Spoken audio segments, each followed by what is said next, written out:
नमस्कार बच्चों, आज हम मधुश्री कक्षा 6 का पाठ 3 पढ़ेंगे, सोनकंठी गौरैया।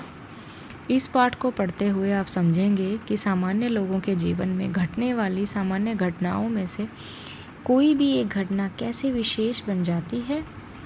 यह लेख शुरू तो शिकार से होता है और प्राणी मात्र के लिए दया पर समाप्त होता है।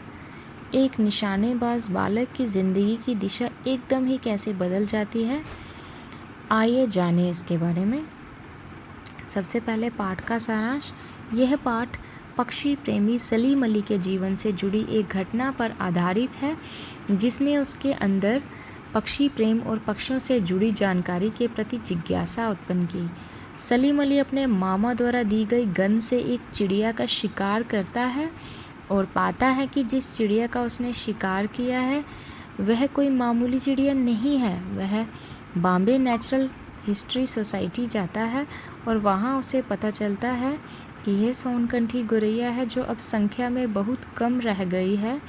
उस दिन से भांजा सलीम अली ठान लेता है कि वह पंछियों के बारे में अधिक से अधिक जानकारी एकत्र करेगा।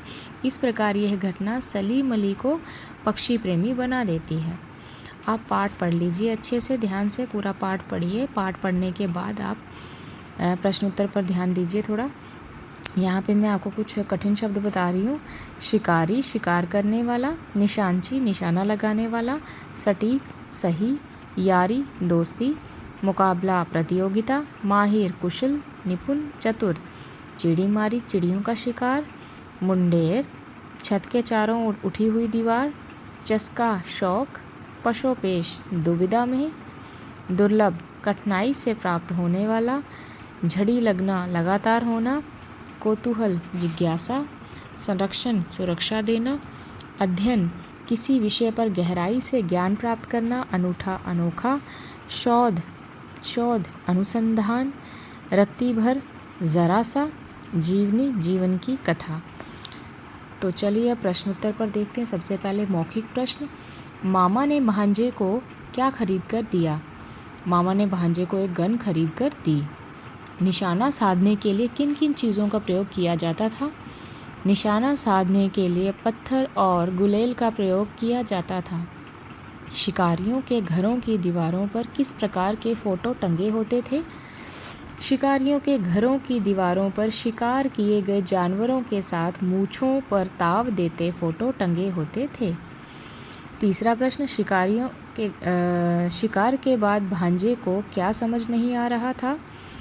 उत्तर, भांजा जिस शिकार को गौरैया समझ रहा था, करीब से देखने पर यह समझ नहीं आया कि वह कौन सी चिड़िया है। पांचवा, भांजा बड़ा होकर किस क्षेत्र का विशेषज्ञ बना? भांजा बड़ा होकर पक्षी क्षेत्र का विशेषज्ञ बना। चलिए अब लघु उत्तरीय देखते हैं। 16 आना सटीक निशाना लगाने से आप क्या समझते हैं? ये शब्द किसके लिए प्रयोग किए गए हैं? 16 आना सटीक निशाना लगाने का अर्थ बिल्कुल सही निशाना लगाना है। ये शब्द भांजे की गन के लिए प्रयोग किए गए हैं। पक्षी देखते ही भांजे की और भांजे का निशाना देख कर लोगों की क्या प्रतिक्रिया होती थी, अपने शब्दों में लिखिए। पक्षी देखते ही भांजा दौड़कर अपनी गन निकाल लाता और पक्षी पर निशाना साधता। भांजे का निशाना देखकर लोग तालियां बजाते। गौरैया के शिकार के बाद मामा किस परेशानी में पड़ गए? गौरैया के शिकार के बाद जब उसे मामा को दिखाया गया तो उन्हें भी यह समझ नहीं आया कि वह कौन सी चिड़िया है। मामा इसी परेशानी में पड़ गए कि भांजे को चिड़िया के बारे में क्या बताएं। पाठ की किस घटना से पता चलता है कि भांजे की पक्षियों में रुचि थी? भांजे ने जिस चिड़िया का शिकार किया था वह गौरैया नहीं थी, इसलिए भांजा मामा से बार बार पूछ रहा था कि वह कौन सी चिड़िया है। इस घटना से पता चलता है कि उसकी पक्षियों में रुचि थी। तो चलिए अब दीर्घ उत्तरीय प्रश्न करते हैं।